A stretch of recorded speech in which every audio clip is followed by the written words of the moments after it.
চলো আজকে তোমাদেরকে দেখাবো বাজার কলকাতার কিছু পয়লা বৈশাখের এক্সক্লুসিভ কালেকশন 2025-এর। তো চলো ভিডিওটা স্টার্ট করি তাড়াতাড়ি।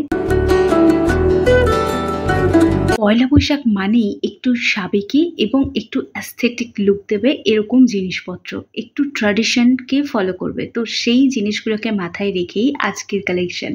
প্রতিটা জিনিস 100% কটন গ্যারান্টি। তো তোমরা কিন্তু চোখ বন্ধ করে এই প্রোডাক্টগুলোকে পারচেস করতে পারো। মানে এই ড্রেসগুলোকে, এই কুর্তিগুলো পুরো পিওর কটন ম্যাটেরিয়ালের মধ্যে রয়েছে।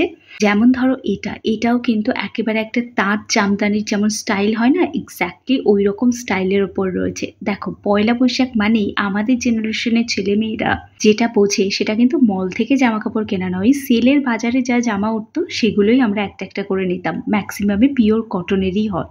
ছোট থেকে বড় এই টাইমে অনেক কটনের জামা কাপড় কেনা হয়, তার কারণ এর পরেই যে গরমটা আসছে সেই গরমে পরার জন্য। সেটাকেই মাথায় রেখে আমি বাজার কলকাতা থেকে তোমাদেরকে দেখালাম এই কটনের সমস্ত ড্রেসগুলোকে। আই হোপ তোমাদের ভালো লাগছে। কিছুক্ষণ আগে যে রেড কালারের কুর্তিটা দেখালাম তার ঠিক আর একটা কালার তোমাদেরকে দেখাচ্ছি। এটা একদম ব্লু কালার। যারা অফিস যাও, কলেজ, ইউনিভার্সিটি যাও তারাও কিন্তু এগুলোকে নিতে পারো। এটাও পিওর কটনের একটা কুর্তি রয়েছে যেটা একটু আলিয়া আংরাক্ষা স্টাইলে রয়েছে। সরি, এটা আলিয়া কাট না, যেটা নতুন লঞ্চ হয়েছে এবং পিওর কটনের। খুব বেশি মোটা কটন নয়, একেবারেই একটা পাতলা সফট কটন ম্যাটেরিয়ালের ওপর আংরাক্ষা স্টাইলে এই উৎপাটাং ডিজাইনের ওপর রয়েছে। আমার না ডিজাইনগুলো দারুণ পছন্দ হয়েছে। আমি তো ভাবলাম যে বাজার কলকাতা হঠাৎ করে এই কালেকশনগুলো কোথা থেকে লঞ্চ করলো। যাই হোক, এগুলো কিন্তু 2025-এ নতুন লঞ্চ হওয়া কিছু কালেকশন। এটাও দেখো একটা ভি নেকের সিম্পল কুর্তি রয়েছে, যার নেকের কাছে ডিজাইনটা কিন্তু ফুল এমব্রয়ডারি করা রয়েছে। কটন নয়, একটা রিয়ন ম্যাটেরিয়ালের কুর্তি দেখাচ্ছি যেখানে এরকম সুন্দর পম্পম দিয়ে কিছু টাসেল দিয়ে ডিজাইন করা আছে, ফুল এমব্রয়ডারি করা যেটুকু ডিজাইন দেখছো। সলিড কালারের রাউন্ড নেকের একটা কুর্তি রয়েছে, যার একদম ফ্রন্টে এরকম একটা এমব্রয়ডারি করা ডিজাইন পেয়ে যাবে। মানে এরকম টাইপের প্রচুর কুর্তি এসছে, তার মধ্যে এই কুর্তিটাও আরও একটা।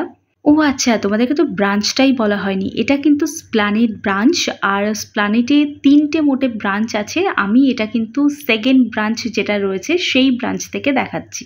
এছাড়া তোমরা মোটামুটি কলকাতা বা কলকাতার বাইরে বাজার কলকাতার যে কোনো স্টোর থেকে কিন্তু এই সেম জিনিসগুলো অ্যাভেলেবেল হয়ে গেছে, সেগুলো তোমরা পারচেস করতে পারো। এগুলো 2025-এর নতুন কালেকশন। পয়লা বৈশাখ মানে সাদা লালের একটা কম্বিনেশন খুব দরকার। তো পয়লা বৈশাখে হোয়াইট কালারের এই কুর্তিটা পারচেস করতে পারো, যেটার রেঞ্জ প্রায় 400 মতো রয়েছে। তোমরা এটা নিশ্চিন্তে পরতে পারো, কারণ এটাও রয়েছে পিওর কটনের। এবার দেখো, ব্ল্যাক অনেকেই পরতে চায় না, বাট ব্ল্যাক কুর্তিটা কিন্তু ভীষণ সুন্দর। এটা একটা আমব্রেলা কাটের মধ্যে রয়েছে, স্লিভস ভেতরে দেওয়া আছে। এটাও ওই পুরো যে ড্রেসের ডিজাইন দেখছো এগুলো সব প্রিন্ট করা, এগুলো কিন্তু প্রত্যেকটা স্টিচ করা নেই। তো যাই হোক, এটাও বেশ সুন্দর।